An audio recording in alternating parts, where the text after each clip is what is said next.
Hello, everybody. Assalamu alaikum. Hope everybody's safe, sound, and healthy. And yes, I am using my mobile to record this podcast, and that is why you will hear maybe a lot more noises than you're supposed to in the background. And yes, it's because there's no light. Yeah, it's strange when there's no light. That's when you really need to get stuff done. Or should I say, when you really need to get stuff done, that's when the power goes off. And yes, that also means that the SkyElectric people have failed to deliver the replacement or to even set it up. Forget setting up. They haven't even called or messaged or returned my calls or messages or replied to my emails. They have totally just gone radio silent. This is how they treat their customers. Or should I say, this is how they treat one of their first customers. Yes, one of their first customers when they were beginning their company, especially when they were beginning to bring their company into residential areas.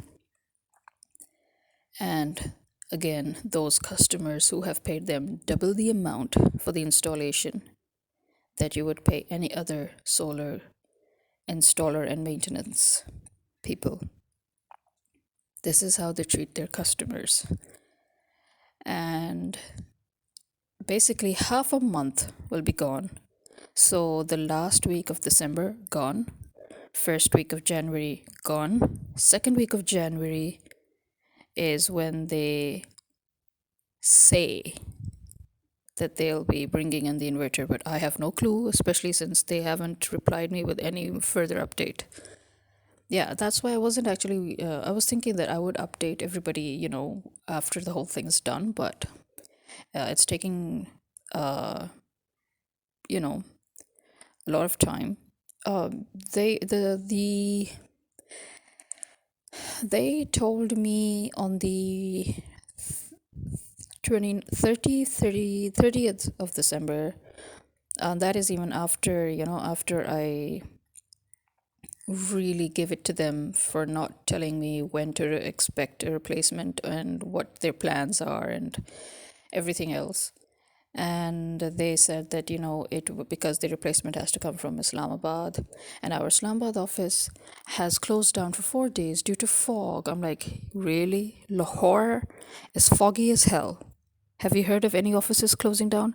My ISP people came 2 to 3 days in a row to fix the TV, which, by the way, got disturbed because of the inverter.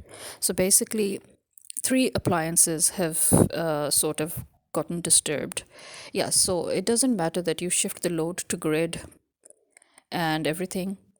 Because even though we shifted the load to grid and that sort of rendered everything safe because everything was off the solar connection, but somehow things have a funny way of still getting disrupted. So when the inverter blew up and then they removed the inverter, our TV started acting up, which meant that the HD box kind of got disturbed. Then the washing machine acted up. And yes, that's because the idiots, they put our washing machine's line on solar too. And they never knew how to revert it back. So this is one of the lines that our electrician is going to revert back to grid, because we have decided to bring out our old fully automatic machine that we brought with us to Pakistan years ago, and we used to use once upon a time, but because Pakistan has always had light problems, so we kind of stowed it away. But now we're thinking of, bringing it back out and plugging it in. But the very small semi-automatic machine that we kept, which doesn't take much electricity, that was running on solar. But because of the switch between grid to solar and back to grid, it's got affected. And obviously, nobody's going to pay for all of this. We're going to pay out of our pocket for all of these little damages caused. Our fridge almost fried. Thankfully, it didn't, because our TV, fridge, and other appliances are plugged into voltage protectors, you can say. The surge protectors, and So the surge protectors keep getting fried because the light's unstable. And yeah, that's it. So yeah, three appliances have been disturbed by this whole thing, and we have to get the washing machine fixed, and we have to get the TV people. They tried so hard, they tried everything, but it's still, every time it starts, I have to, restart the HD box, or I have to, do an auto search to start it all up. And the ISP, my ISP people, Storm Fiber, they surprisingly were very, very, very diligent, very helpful, very accommodating. They even came on a Sunday on New Year's. Yes, it was Sunday and it was New Year's, and they came. I didn't expect them. We thought they would come after the weekend, but they came. Now, that is called following SOPs, and that is called following protocols, and that is called customer service, because they knew that the internet nowadays is not a luxury. And, TV, I mean, you have to get the news and stuff. But I mean, still, one could have expected them to, just wait it out till the weekend. It was just one more day, but no, they've been coming for 3, 4 days in a row to figure out what's wrong. And they couldn't fix it properly. They refreshed it from the back end. We restarted the HD box. We kind of even changed the cables, nuts and bolts, but to no avail. And obviously, we know that the HD box has been disturbed by this whole on-grid, off-grid, on-grid thing. But the thing is that we have already changed our HD box twice, because their HD boxes have a weird problem where they seem to get faulty. And again, it's not, it's in a way it is their fault and not their fault, because I think, keeping in mind the fact that Pakistan's electricity is anything but stable, they need to manufacture devices that can hold on, you know, through all of that. But apparently, their devices are still, susceptible to the fluctuations and the voltage, the offline online stuff with the grid, and the sudden surges, or the voltage instability, you can say. Because mashallah, say, our lesco people, they love to keep you always at a low voltage, even when there is light, especially at night. That is when you need light the most. And I have a 20/20 vision. Okay, at least I had. But thanks to these low lights, finally my eyes have given out. So there you are. Again, people people do stuff and you pay for it. It's as simple as that. People fuck up, you pay for it. Your government fucks up, you pay for it. Your private companies, your service providers, they fuck up, you pay for it. Yeah, because ultimately, every industry connected to consumerism is a service industry. Your ISPs are a service industry, banks are a service industry, your government organizations that take care of provision, they are in the service industry, whether they like it or not. And the solar system installers are obviously in the service industry, because you're paying them lakhs and lakhs of rupees. So they need to realize the importance of customer service. And but of course, this is Pakistan, so because there's no law, there's no order, just as America would like it to be. This is why, we get royally effed left, right, and center. And that is why I have this policy: never put your money in Pakistan, never invest in Pakistan, never invest in the government of Pakistan, never do business in Pakistan, never do business with people in Pakistan. Basically, anything and everything regarding money, just don't put it here. That is how I've managed to save myself from a lot of loss. And never do partnership. Yeah, never partner with anybody when you're doing a business in Pakistan. So yeah, these are my, the principles that have laid down for myself, and I actually advise others too around me not to do it, or to abide by them if they want to save themselves from, a lot of harm and loss and heartache. So there's that. And what else? What else? Yeah.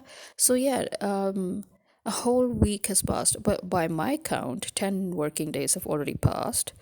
But the oh so poor people who just cannot bear the fog in Islamabad, they had to close down for 4 fracking days. Seriously, what wusses? I mean, Lahore is enveloped in fog. We go down up to 6 degrees every day. The fog is so bad you can't even see the house in front of you. Seriously. And people never closed down for fog before, even when they needed to, except for airports and other industries that could really be affected. What is SkyElectric Islamabad office that deals only with customer service? What do they have to do that makes it important for them to shut down for 4 days because of fog? I wonder. All they have to do is to send the bloody thing from Islamabad to Lahore. How many hours does that take? But no, it takes them 10 days. And one would like to ask them, all your lab tests and everything couldn't prevent this inverter from malfunctioning and blowing up to pieces.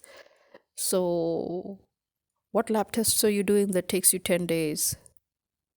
You know, this is just sloppy, to be honest. I don't give a shit what excuses they give. This is just sloppy. And this is why I never recommend SkyElectric to anybody. Okay, nobody. Even if anybody amongst my relatives who I don't give a crap about, even if they ask me, I would say, listen, go for anybody else, but just don't go for them. Okay, because I would never want anybody to suffer the consequences of poor, sloppy work after huge investment. Because paying double the amount for a system that you would pay for any other system that provides the exact same service, the exact same quality, and better service, actually. So, I mean, that is utter stupidity. Okay. And and the fact that they lied to their clients saying that you're paying extra because you're going to get 24/7 monitoring, that is bullshit, because as you can see, it never happened. uh and as I said, we have Beyond Green. They do monitoring as well, and they also have an AI app. They also have an app that helps you monitor everything, and they also have an AI system. So yeah, what's so different, really? I mean, and it's zero maintenance. That's one of the first things I asked them, because I was already sick and tired of SkyElectric's thing. I'm like, what? They're like, no, we don't have any maintenance issues, and there's no payment, and there is no maintenance. And if anything, God forbid, goes wrong, then just call us and we'll check it out within 24 hours. But yeah, SkyElectric, all you listen to is yap, yap, yap, yap, yap, yap, yap, yap, yap, yap, and then nothing. Yeah. So it's not worth the money, is basically. I mean, the amount of money I spent on this stupid system, I could have get double the system. I mean, I basically spent money that could get me 10 kV, and I got 5 kV. So you can see it's just not worth it, no matter how you look at it. And the reason why we did that, again, I would say, is because they promised us that they would be monitoring and that there would be maintenance and blah de blah. But it was really bad, really poor. I mean, wasting all that money paying them for yearly maintenance when they were always asleep, and they never knew any time the system shut down, and they could never even find out the reason why stuff was happening, you know. And they don't even have the common sense or protocol or SOPs to even know that, okay, let's just shut down the system, from behind, at least, to make sure nothing further happens. Nothing. Utterly, utterly incompetent, to say the least. So, yeah, so I'll update you again because, as I said, they haven't even bothered to reply to my emails or my messages. And I'm getting too peed off to call them, but I'll probably end up calling them the more peed off I get to find out what the frack they're doing with my freaking inverter. And then I'll update you. Bye bye. Oh, let me do a sort of an outro, which I normally do. I guess it's sort of become an outro. So, bye bye. Take care, everyone. This is me signing out.